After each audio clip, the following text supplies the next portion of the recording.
G'day and welcome back to the shed. My name's Mark. Well, we're continuing on with the whistle valve overhaul here in the milling machine and also the rest of the bits that are on the bench.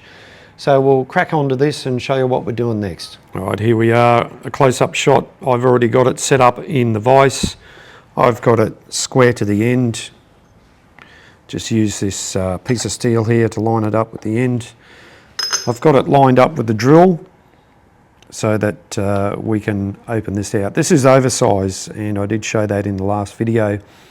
So we're going to change this out. The drill was just used to get it lined up, and then we're going to bore it out a bit or machine it out with the end mill here, the 4-flute cutter, and that'll give us a slightly bigger hole, and I'll make a bush on the lathe and we'll press that in so we get a lot neater fit. I'll just change out the drill chuck for the milling chuck.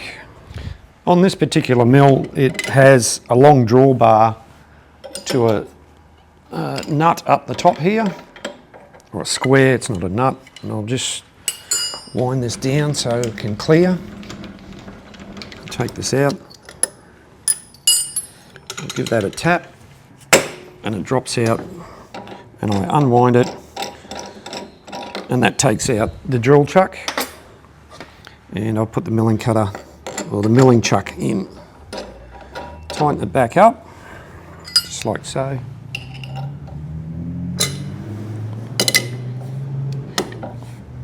Get that nice and tight. Then we'll change out the milling cutter here. So for changing out the milling cutter, I've got this little C-type spanner, which locks into the cutouts on the outside, and I just use a dead blow hammer just to loosen that off. Comes loose a bit, and I do the same again. I'll just knock it around until it comes loose. Now these cutters, they've got a shank on them, and this is a collet chuck. It has it's precision machined and has a number of slots in it so I can grip on to the shank of the milling cutter. These particular ones are the same size, so that's nice and handy. These collets come in different sizes. Just put that back into there, get that back up into here, go all the way up, tighten it up by hand, and then we'll just do the reverse. There we go, all locked up nice and tight. And I've got the table locked in place. I've got the quill locked up, and I'll run the milling cutter. I'll just do a test run.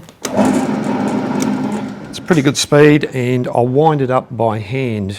Now you would have seen the table raise up, but I was doing it manually by this handle here. And as the action starts happening or getting closer, and you'll see me plunging into here. Brass or bronze generally can grab if, especially if you're using a twist drill like this.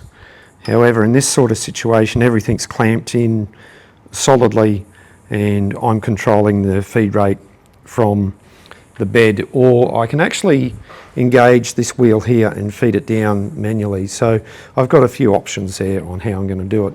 We'll crank up the milling machine. Hopefully you can hear me okay, and we'll just take it nice and steady.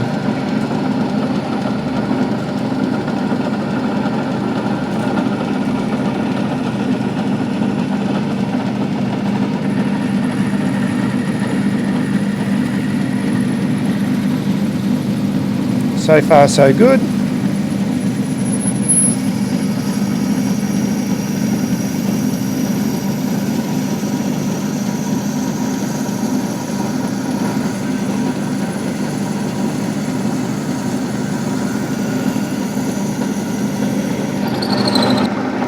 We've got you zoomed in nice and close here, and hopefully we're not going to get any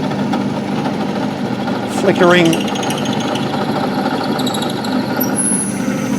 If not, and you can see that's just machining beautifully.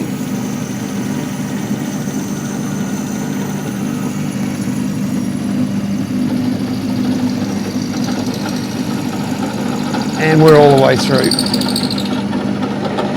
We're now back on the lathe, and we've got the valve, the actual piece that moves inside the whistle body up in the lathe, and I've taken a skim up. It was a little bit out of round and the finish was a little bit crappy, and even the finish on the seat here, on the valve itself, it's really pitted, so that's going to leak. So we'll just give that a very fine cut up, and then when we put it back in we'll have to lap it back in so it makes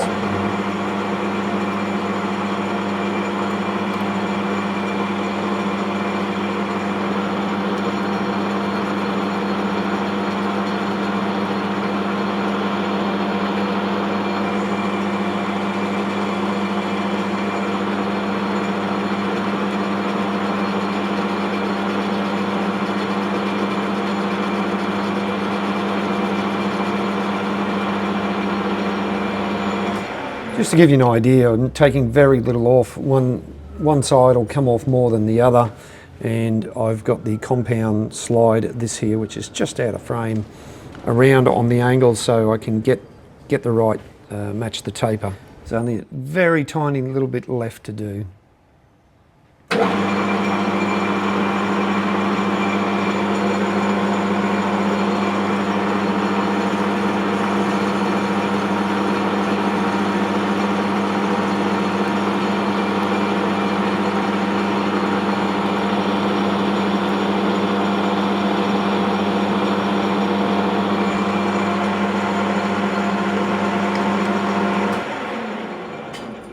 That's cleaned up nicely, and when we go to lap that in, it'll be a totally different setup. It's not going to wobble around or anything like it has been.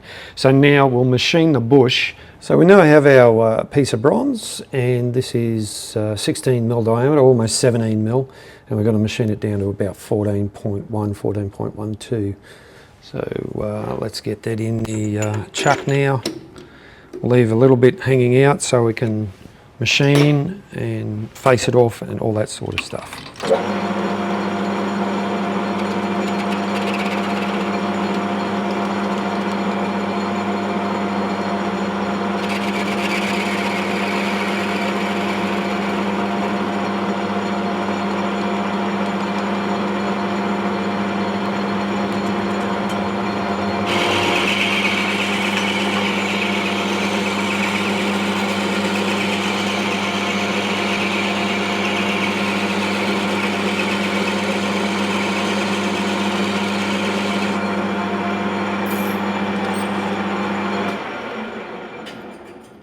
You would have seen me use the rule here just to give me a length.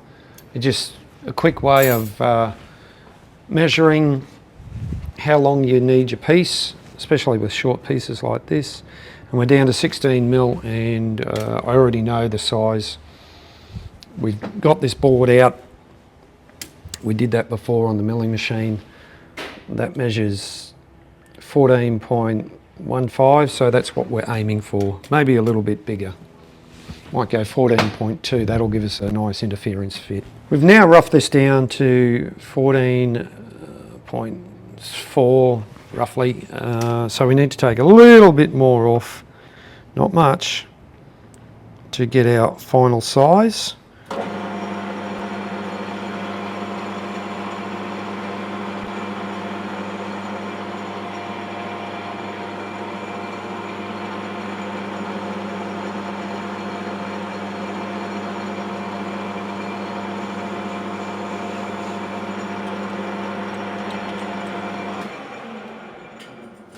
And we're just checking after each cut in this case. It's just a few hundredths over, a little bit tighter than what I want. So we'll take a couple more off that and we'll see how we go.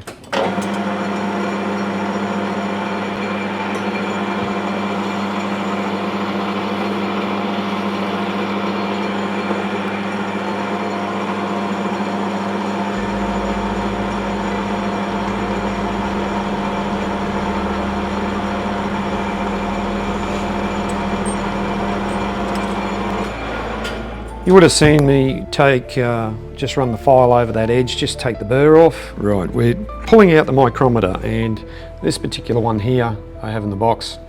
I've had it for ages, since my apprenticeship, so it's 30 odd years old or something like that, or a bit older than that.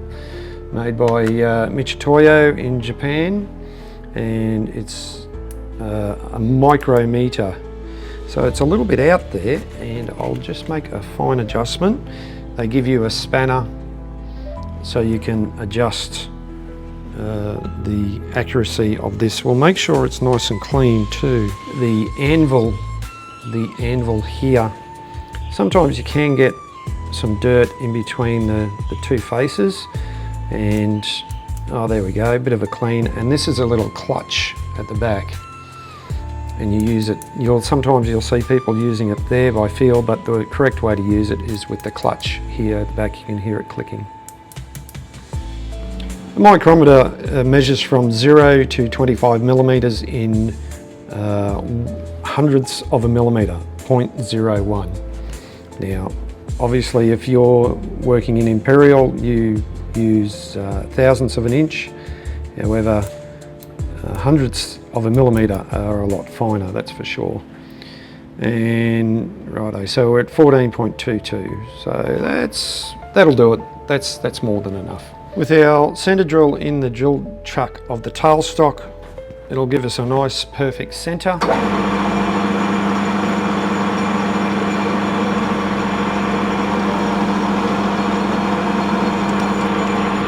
We've got our drill here now, and we'll go and drill it. I'm just going to step this up in small increments.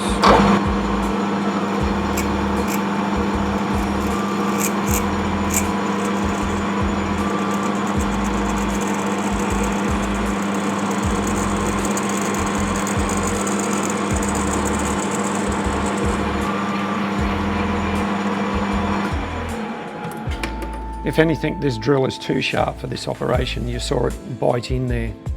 It's a brand new drill. 8.5. Our last drill, and this is exactly 9 millimeters.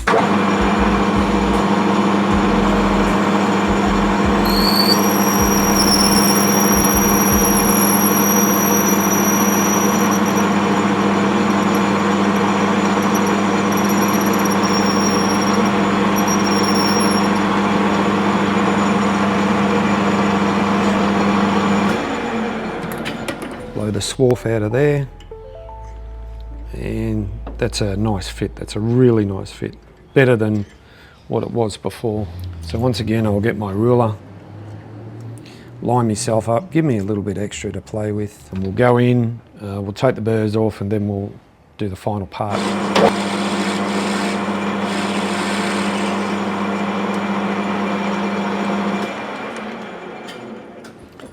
I've already got this started most of the way in. I'm just going to finish pressing it in using the vise. It's not a huge interference fit, but it's more than enough. And I may have to just set it. There we go. And I might just sit it on here and give it a tap, a bit more of a tap.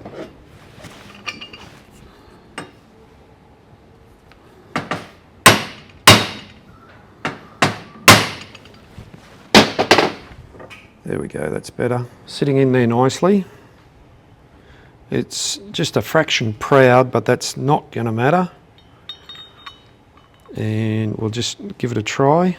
And as I thought, we'll just have to ream that out or machine this down. Because I've pressed this in, that hole, it was a fairly tight tolerance as it was. So that hole is crushed in a little bit. Righto, well I forgot to press the record button, but the job's done. It took bugger all. There's bugger all clearance, and it's just a really nice fit. So the next process is to, now I've remachined all this, is to get some lapping paste and lap this valve into the seat inside the body. I also took a little bit of length off that shaft, so we're going to get a bit more lever type action on the whistle. And that'll do it for today. See you Thursday night for the live show, every Thursday night, or we try anyway. And take care, look after yourselves. See you in the next one. Bye for now. Here they are, the shed dogs. What are you doing? It's a bit windy out here. I haven't got the microphone on. Turn up. Good afternoon. Hey, afternoon tea time. Here we go. Let's go get something to eat. Don't just run away, Mark.